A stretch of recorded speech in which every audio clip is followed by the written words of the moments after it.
You're our first art advisor that we're bringing into this dialogue and this Q&A series.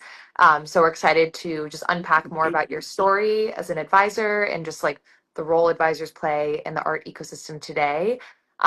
So maybe we can just start with a little bit of your background and how you got to where you are today. Yes, I would love to. And thank you so much for inviting me to do this. This can be a lot of fun. It's my first Instagram Live, so Woo! hopefully it goes well. So anyway, I have an interesting background for art advisory because I came actually through the financial world, but I started with an art history degree from UCLA and then went to the Sorbonne in Paris for more art history. And then I got out of school and interviewed, and I found that I was really not able to make a living with the salaries that were being offered at the time. So I ended up going back and getting an MBA and sort of taking the path of going into the financial world. And I worked in wealth management for quite a lot of years with like JP Morgan and other firms. And at the whole same time, I was actually always, of course, interested in art. So I started collecting myself and getting involved in museums. I lived in the Bay Area at the time, so SF MoMA and many other museums. And then I was also a trustee of an art school called San Francisco Art Institute, which is no longer, but is was a really interesting experience for me because I had direct contact with students and artists. And I started collecting myself. But I really did find that it was hard even at that time without the digitization, which we're going to talk about, just to get information and to access the art world. So over time, I really thought I saw the opportunity to start my art advisory firm there in the Bay Area. But there weren't that many art advisors at the time. And then also I think that, as I experienced, I really felt like I could add value because I had people asking me, where'd you find this artist? And so I founded the business with a focus on transparency and also accessibility.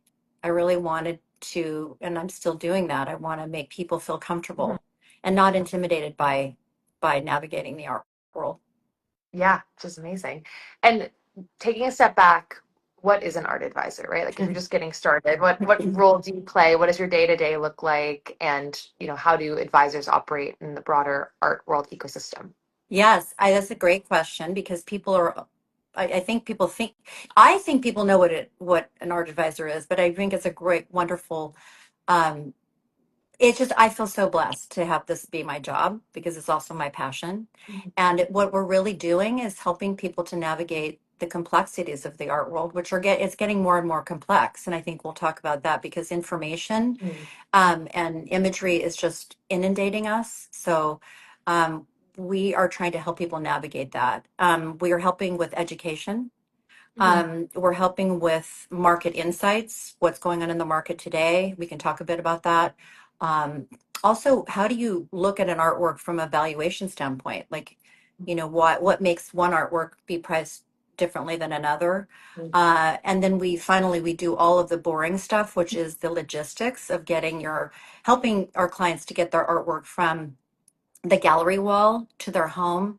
So that entails everything from, shipping logistics to framing to lighting to installation, and then a lot of other services that we provide. So we just try to make it easy for our clients and fun.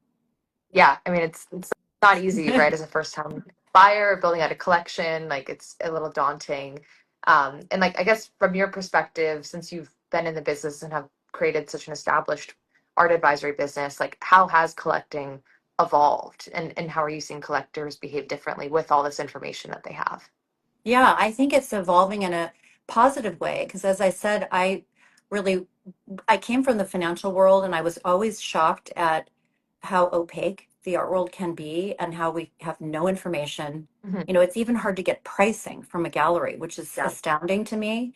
They don't post pricing. You literally have to, sometimes I'll go into a gallery and ask the pricing, and the person at the front desk can't even tell me. They have to get the salesperson. Mhm. There's just all of these barriers for people. So I think what we're seeing the evolution of just more information, thank Mhm. goodness. And more imagery, of course, and a little more inundation in that way. In terms of building a taste and developing an eye, like that's a really important part of your job, guiding collectors through that process. What does that look like? How do you advise collectors through that process, and what role do you play specifically as they're on that journey? One of the things that I find really interesting that I learned myself when I look at my collection is how much your eye does change. As you look, the more and more you look, the more your tastes do evolve. And I can find things in my collection that I bought 20 years ago that I'm like not sure why I actually liked it. Yeah. So I think that one thing we try to emphasize with people is not to be in a hurry Mm. and take time and come with us on this journey. And as much as you can, come to the art fairs with us, come to gallery shows, come to an artist studio, which is so important to get to know the artists, Mhm. and really take the time to um, just to look. And Mhm. really, I think even though we're going to talk about looking at art digitally, Mhm. do try to look at art in person. Mhm. And we should talk more about why that's still so important. Mhm. Yeah. Yeah, what would you say is the big difference, for people that are experiencing art, with that sea of information online versus in person or versus with an artist? Like, how does that experience change depending on what format you're looking at it Yeah. in? I mean, I think actually one of the things I've read about is how artists are producing work now to be experienced digitally. And I think Mm. that definitely is happening. Mhm. But I'm also seeing a lot of our clients be even more interested in things that are um, very textural, made by hand, made where you see the artist hand. And so I think those kinds of things you can't see, you can't Mhm. appreciate digitally. But if you see those things in person, it's astounding. Mm. So that's really the difference that what's happening now. I do see a lot of artworks that just look amazing Mm. digitally. And even when you take a picture of it, and then when you see it in person, it's a different experience. Mm. So I do think it's impacting the art world, the way we're experiencing art. But I also think there's going to be a movement towards things that are very much made by hand and with a Mm. lot of different materials and texture. And because we're all so digitally focused, and I think we get bored with that. Yeah, and it's hard to sift through everything. It's just too much information and it's a little exhausting, and there's something really grounding about a tactile experience. Yeah. I mean, are you And then finding that with your experience with your artists? Um, yeah, I mean, I think a lot of artists today, have found that Instagram is this powerful channel for getting in front of audiences, right? And it's sort of like democratized visibility in a lot of mhm, ways. mhm, But then the flip side is that you're always battling this algorithm that's constantly changing, and then you're going up against these pretty sophisticated influencers and people that, are experts at creating content. And I think it's this battle for attention, the whole attention economy, and just trying to navigate this like ever shifting, algorithm that just makes you forced to like test all these different types of content mhm, creation. So as a result, I think a lot of artists are, playing with different expressions of their work and trying to see what resonates. And I still think the majority of artists prefer to have their work seen in real mhm. life. And a lot of collectors, I think, also prefer to see work in real life. It just makes it so challenging to like actually get somewhere physically, in this day and age that we live in. Yes. Yeah, no. But I mean, being out, I'm traveling all the time and going to all of the major art fairs Yeah. and trying to go see everything I can see. And I do feel that places are crowded, people are interested, there's Mhm. a yearning Yeah. for seeing things in person. Yeah, Hmm. absolutely. And so for the collectors that you work with, how do you guide them through the investment of collecting art? Because Hmm. part of it's emotional and part of it's financial. Sometimes there's two people involved Hmm. in procuring a piece. Like, what does that look like in terms of how you guide someone through? Yeah, I mean, we talked about the education, which comes first, and Mhm. really trying to encourage people not to rush. So, a lot of looking and a lot of trying to see things with us in person. And then, so really what we do is step back and say, try to listen and see what our clients are drawn to. If they haven't collected art before, you may ask them, do you like portraiture? Do you like figuration? Do you like painting? Do you like sculpture? And they may not have been able to see a lot of art, so they're not even sure. So we try to go with people and really sit back and watch what they're drawn to. And you'd be surprised. They say they're into textural, abstract painting, and then they're going right for a portrait. So I think it's about listening to your clients and figuring out what they like, Mm. And that comes first and foremost. What are they aesthetically drawn to, and what are their interests and passions, and how can that be incorporated into their collection? And then we do an overlay of a lot of due diligence, and that's where my financial background, I think, has been actually very helpful in assessing the value of pieces. Are they overpriced, underpriced? Why are they priced where they are? And it's usually based on where the artist is in their career. Are they emerging, or are they at the latter part of their career? That's going to impact pricing. Emerging artists are typically priced lower than Mhm. someone that is more advanced in their career. But believe it or not, a lot of these young artists the prices have been ratcheted up to pricing of what an older artist can be. And then we look at things like authenticity. Is the work in good condition? If these are secondary pieces, meaning things that are not just coming out of the studio. So we're checking a lot of boxes just to make sure that, is it actually Andy Warhol? If you're interested in the Andy Warhol, make Yeah. sure it's authentic. So we do all that due diligence, and really try to help people make those financial decisions, but I think it comes after the aesthetic decisions. Mm. And then what are those types of signals that indicate an artist has longevity with their career? Mhm. I think that it is, first of all, I feel lucky to have the experience that I do, having looked at so many artists over a long time. Mm. So Yeah. you get a gut feeling about an artwork. You want to always acquire the best, what you think is the best of an artist's Mm. output, but also you want to, if you're interested in collecting that artist, it's important to also like, more than just one piece of Yeah. theirs. And then the other factors we look at are their do they have good gallery support? We Mm. tend to buy through galleries. I know a lot of people are out there buying directly from artists, which is wonderful too. The Mm. galleries do provide a really important function, and I think a lot of people talk about, oh, galleries are going to go by the wayside and everything's going to be direct. But I don't think that's the case, because the galleries do provide a marketing function and support of those artists and guidance. Mhm. So I think they're very important to the ecosystem, and the better the gallery, that's actually important that artists over time have representation across geographic, you Mm. know, not just in the United States, but in other countries. Mhm. And then what are their curators looking at this artist's work, and are the curators thinking about doing shows with those artists in them? That's a big important factor. And critical support, you know, we follow all kinds of art critics, and we have those that we really like and that we respect. Mm. Yeah, that makes a lot of sense. So it's also good advice for artists to think about structuring their career, sort of backtracking from that framework. Yeah, I mean, I think it's very difficult for artists. I talk to a lot of artists who Mhm. approach me, and I think it's very difficult because they don't typically, having been involved in several art schools, I know that one thing I encourage is getting professional, having several professional courses to help artists Mhm. guide this commercial nature of the Yeah. art world. Mhm. And I think that's still a void. So there's actually, I think, professions that are popping up that help guide artists, Mhm. more like agents, which I think makes sense, Mhm. because this can be so daunting, Yeah. you know? Yeah. And to your point, it's very opaque. Um, Yes. and from the collector side, when do you think is that sweet spot for someone to work with an advisor? I mean, of course, I'm biased. I think it's great to Sure. start early, because what we do find is people can buy things and then realize, oh my gosh, I overpaid. Mhm. This artwork is not worth anything now. So I think that it, from my standpoint, it's good to start early, but we work with people that have already have collections, and it's really fun to do that, because then you get a sense already of what they're interested in. So you Mhm. just help build on those Mhm. themes.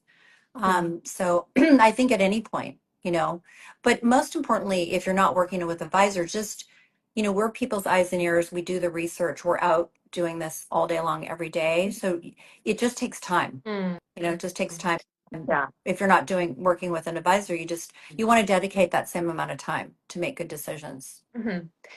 And then once someone is collecting, how do you see them relating to their art after they've purchased the piece? Like, do they kind of dive in, want to go to more fairs? Do they want to get updates from artists? Like, what does that continued engagement look like, especially with social media as well? I am amazed at how people get the art bug. We get so excited because sometimes people come to us and they're like, I just bought a house, I have some empty walls, I want to buy a couple pieces, and that's kind of it. Hmm. And then ultimately they come, they start getting so into it and have so much fun doing it that they just want to continue. Hmm. So, I mean, not everyone, but I would say that's the exciting thing about this is that, it's a fun thing to be involved in. And Hmm. so people become passionate. Yeah. Hmm. What do you think that is like in terms of what that catalyst is to get people over the hump? Is it like a confidence boost? It's just like getting into the world and feeling like they had a hand to hold, to guide them? Like, what do you sort of think the cause I mean, is?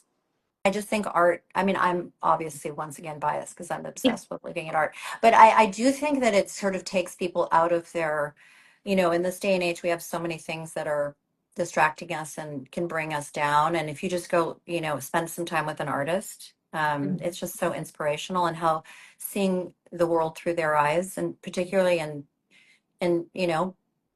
interesting political times. I Yeah. think artists can make very important statements in a subtle way that also draws people in. Mhm. And I think beauty, like people that haven't even gotten started looking at art when they start to see how it enhances we have Mhm. so many clients that are just so obsessed. They tell us, this is making me so, we install the artwork in their home and they're so overly, they can't even believe how much it enhances the experience, of their decor and just their lives. Hmm. So, yeah. Do you see collecting like on the rise in that sense? Like as the world becomes more chaotic, like do you think more people are going to move into art as a place for sort of sanctuary and like finding I peace? mean, I hope so. I Yeah. do, but what do you think? I mean, I think we're seeing that with our clients, but Yeah. you're out there listening. I do think that it's fine. It's always an inspiration to us, Yeah. Yeah. I think it's kind of shocking. Like I've as like a millennial, so to speak, have so many friends that have never really felt confident about art. And then once they make their first purchase, or once they meet an artist, or once they work with an advisor or go to a fair, it's like a drug. They get hooked on it and they just want to talk about the experience. And I think it makes them feel much more like human, and much more creative. And I think a lot of people grow up with, what you experience, like what I experienced, where it's not really practical, right, to like be an artist or to be creative. And so there's this Hmm. distance that sits between us and art, especially with a capital A, so to speak, in that world.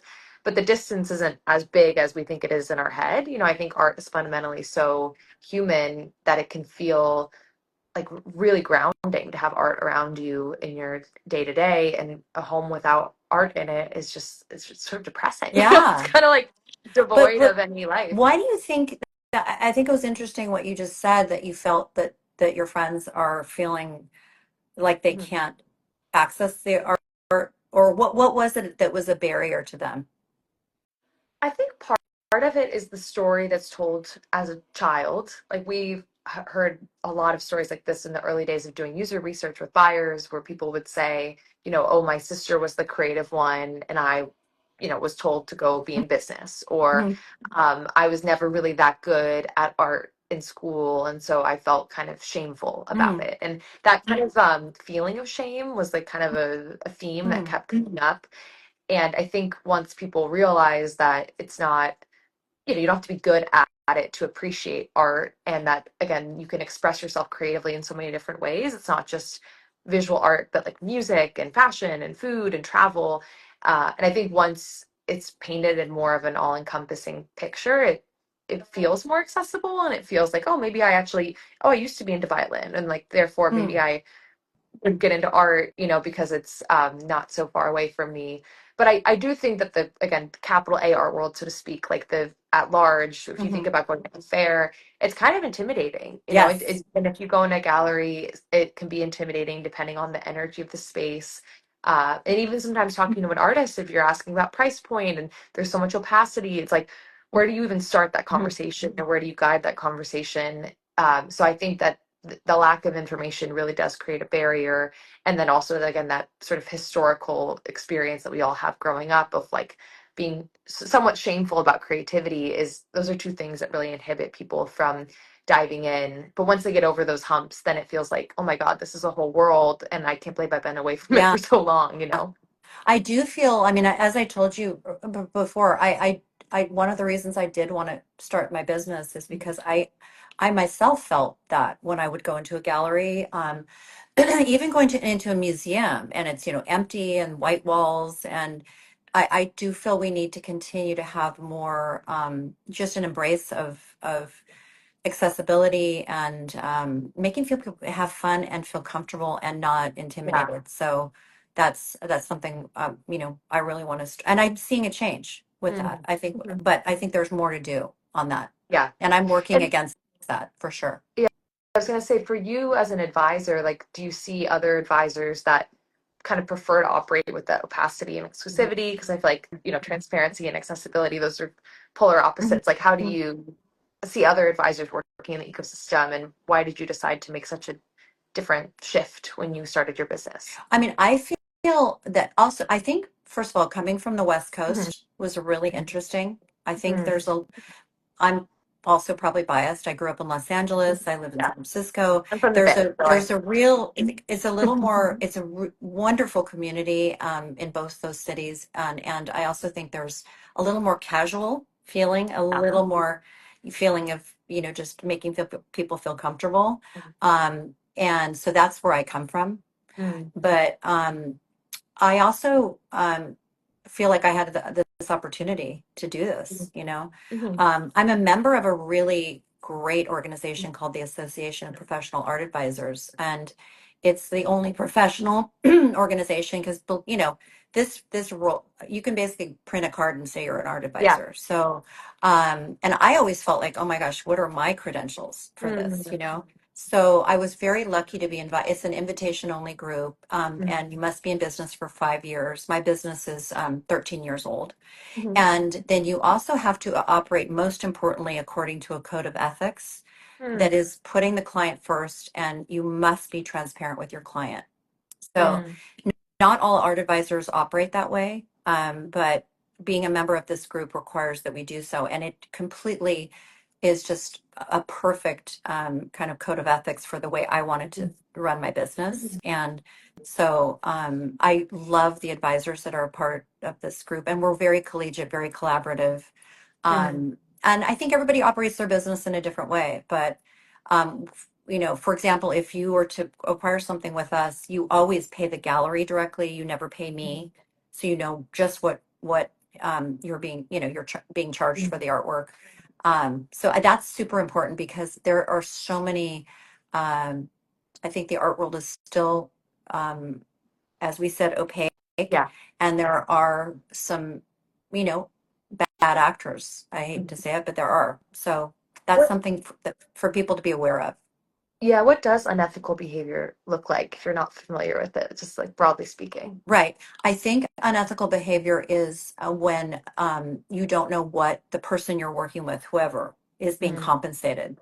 Um, Mm. you so if there's hidden costs, other unethical behavior is basically, selling an artwork that's not what someone says it is. So something that's not authentic, trying Mhm. to sell something that is in bad condition. Mm. Um, there's a lot of things that have to be, especially when you're talking about things not coming from. We're really focusing more on artworks coming directly from the artist studio, which is the primary market. But Mhm. if you start to buy, which I think people are interested in, probably listeners here are interested in buying at auction, Mhm. there's a whole other set of things that you need to oversee there. As far as you want it, that's really nice. Like one of the things we do is we go look at the work in person Mhm. and check the condition, check that it's, go through all the channels to make sure it's authentic, that it has good provenance. Mm. So I think there's still a lot of opacity that people need to be aware of. The other thing is when it comes to all of the logistical aspects, you Mhm. have to make sure your artwork is insured, which is getting tougher with insurance, and Yeah. also shipping, where about probably 95% of damage occurs. Mhm. So if you acquire an artwork and it needs to be shipped, there is still disruption that needs to happen within the shipping industry. We will get estimates because we'll go out and get many estimates. There'll be $10,000 difference in, a shipping Crazy. estimate. Yeah. Yeah. That's another area if you want to start a tech business, Yeah, maybe you can, you know. yeah, totally. I can't Yeah, believe, we can't believe it, you know, especially with the tariff situation. We actually just had yeah. something happen. I don't know if people are interested in what's happening with tariffs, but so far artwork is not subject to tariff, as you probably know. Mhm. But we were just shipping something from Paris and we were charged a really large tariff amount on this Mm. artwork. And I believe it was 20% of the artwork. So it Wow. was like $2,000 and we're like, what's going on? So we had to chase down DHL and Yeah. challenge it and all of this other. So Wow. just those are other things that take time that we try to help people with. Hmm. And what are some of those like success stories that you've had with collectors where they're just, elated and thrilled to have an art collection built up with you? Like what have you seen that really lights you up? Oh my gosh, so many things. We have we have clients in the Bay Area that are came to us and right out of the gate told us they only wanted to buy female artists, Mm. which of course made us so excited Yeah. because that is an area that we want to continue to support because you know female artists are underrepresented in institutions and in personal collections. Mm. So there's some movement to bring forward female artists, even those that are no longer with us or that are in the latter part of their careers. That's sort of a trend that's happening. We Mm. hope that will happen more. But it's been incredible to work with them because they have a really interesting collection that is comprised of well-known artists. Like we were able to acquire Simone Lee for them, who was the artist that represented um, the at the Venice Biennial, represented the United States. Mhm. So of course, a more established artist, but she's in her 60s and literally just got picked up by a big gallery. It's not Yeah. like she's been toiling away for a long time. Yeah. And then they'll also buy young emerging artists too at the same time that sort of Mhm. are a nice conversation with Mhm. the more established artists in their collection. So they're like personal stories like that that just you know they're so extraordinary to work with. Mhm. And you also provide resources for your clients and collectors over time. Like, what does that look like in terms of, the context that you're giving them about value and just like an updates from the artist that they're interested in? Oh yeah, I mean, so on an ongoing basis, another boring thing that is something that's super important for people is collection management. Mhm. So, you know, you really want to keep track of if you're buying art, doesn't matter what the price is, you need to keep track of all of your costs associated with that. So you're, you know, make sure you have your invoices and make sure you keep track of any other kinds of costs like shipping, installation, those are all really important things, and those come under collection management. So we help people to just stay organized Mhm. with their artworks. Also, we're keeping up on what's happening Mhm. with that artist's career. So we're Mhm. always touching base with them. For example, the clients that bought Simone Lee, of course, she's having all kinds of interesting things happening, but um, we're keeping track of her market and also what is she doing institutionally, like museum shows, gallery shows, so it's an ongoing dialogue Mhm. with people, and then suggesting new works that are coming from artists that people are interested in, or Yeah. like new artists that we're discovering because we're discovering artists all the time, Mhm. which is pretty incredible given how much we're looking. Yeah. Yeah. So we're just trying to, if we already know what someone's interests are, then we can Mhm. continue to um, send new ideas. Yeah, which is amazing if you're interested in art, but you just don't really know how to get started and you need some guidance and, someone to kind of push you forward. And I just think it's such a value add in terms of building out your collection and kind of that muscle of understanding what you like. Sorry, I'm getting a phone call. I feel that another interesting thing is if we can go with people and see things in person, Mm. and spend some time doing that, people feel very comfortable buying digitally, Mhm. um, particularly after they've seen Yeah. something in person. And Mhm. everybody's different. Sometimes we have people that really want to see it, and others Mhm. feel really comfortable just buying from an image. But it's Mm. super helpful to have seen just an example of the artist's work Mm. in person. Yeah, I always think about that when I was in college, like, way back, and I had an art history teacher who, like when I was 18, she made us all go to the Metropolitan Museum of Art and sit in front of a piece for 5 hours. And she's like, you have to sit there for 5 hours. Like, you go to the bathroom, you get water, but like spend 5 hours with the piece because the artist has spent Yeah. months creating it and just like feel it for a period of time. And it fundamentally changed how I saw art, as well as working with artists and Yeah. seeing them produce it, like, being behind the scenes of the process. But I think because we're so used to just absorbing information so quickly, it's kind of like, oh, duh, duh, duh, duh, I don't know if I like it. Maybe I do. You kind of scroll, scroll, scroll. But when you're really forced to look at something and give it the time and day that an artist is spending, or even like a tenth of what the artist is spending on it, like, you just appreciate it. And whether you decide you don't like it or it's not for you, I do think it changes how you feel about the work. And it's really important to like have that tactile experience and, get a feeling for and a deeper appreciation for the piece and the craftsmanship that goes Yeah. behind it.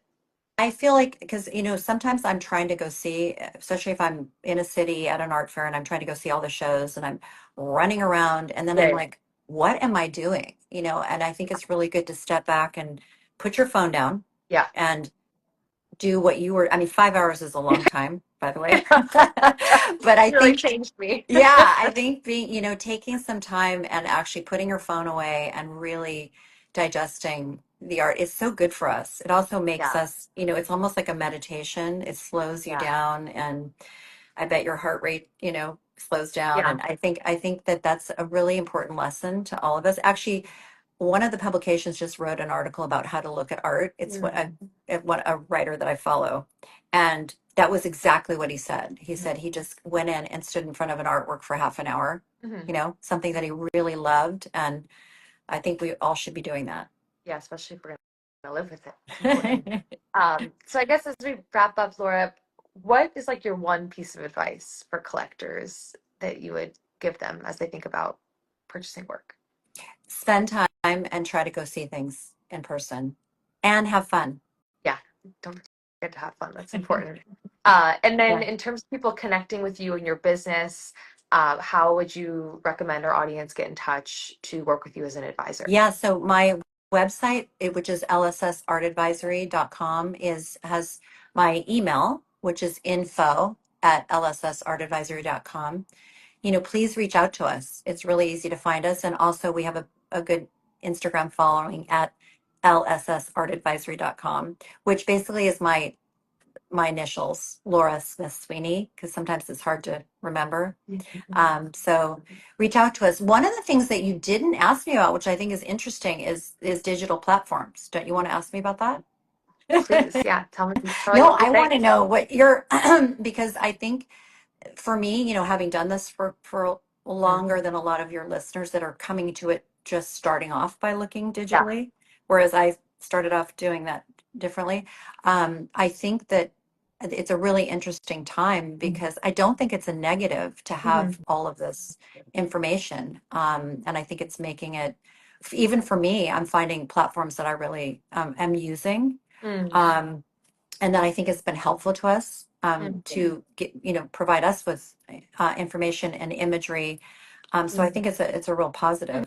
mm, What you guys are doing for sure, and mm. what others. I think there's more interest in these digital platforms, and all of them have a different personality. Yeah, Yeah, yeah, it's very true. yeah.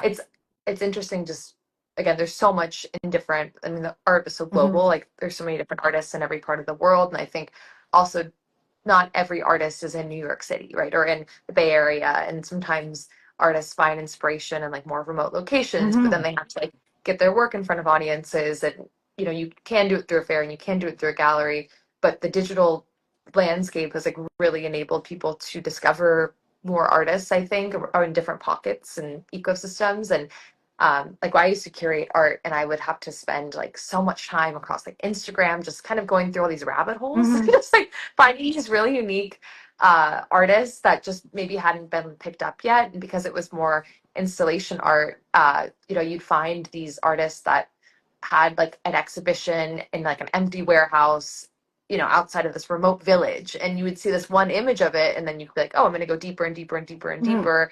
And so I think the cool thing is that there's little kernels, on the internet, and you can like really cruise through and get more detailed information, get in touch, have a conversation with someone on Zoom, and then like, meet them in person. And I think that that's hard to do without technology. So that makes it, again, more accessible for you to maybe find your own unique voice and kind of feel more confident in like different types of specific interests that you might have with art or anything creative. Yeah, and also I'm finding, because I think you sort of ask, well, how is that changing your Yeah. business or what I'm doing? And what we are finding is that, first of all, people are finding us on Instagram, Mhm. but then also our clients are sending us ideas because they're looking through all the time and Mhm. they're sending us things that they're interested in, which helps us to see too more about what they're drawn to. So it's been a wonderful tool in that way because, of course, even though they work with us, we're collaborating with them, Mhm. to help them find what they want. And so Mhm. having that input from digital imagery, I think, has been even better because they don't have the time to Yeah. go and see things. So Yeah, yeah. totally. And I guess like one final question is just in terms of your perspective on the future of the art world and hmm obviously like the rise of digitization and technology and all these new emerging platforms. Like, what do you see for the ecosystem in the next 5 to 10 years that you're excited about, or sort of as like your future forecast in terms of how you think things might change? I think that we are going to continue to have, and you mentioned this, but we're going to continue to have a really exciting sort of collaboration with art, fashion, design. I think the next gen is super interested in that, and so am I. Hmm. I'm trying to learn more about design. I'm trying to learn about all of those categories. Hmm. So stepping out of my fine art world and Yeah. looking at how all of these categories are coming together, I think that's going to be really, really exciting. I think AI, of course, we didn't talk about it, but it's ever present. Hmm. I find the AI art that sometimes that I look at way more interesting than like NFT art. Yeah, So yeah, I'm finding that it's something I want to learn more about, and it of course will have an impact, and of course it'll have an impact on our business because we're trying to use it for efficiency reasons yeah, too. yeah, And I think this continued digitization of the art world is a positive because, as we've just talked about, everybody is seeing more imagery and able to access artists directly. yeah, I think the one challenge that we're all going to face is just curation. yeah. Like how do we look, just like when streaming services, like, Mhm. how do you find your TV show? It's crazy. So how are Yeah, you actually finding artists when there's just so many things coming at you? yeah. So curation and somebody with an expert eye to help you Mhm. is going to be even more important.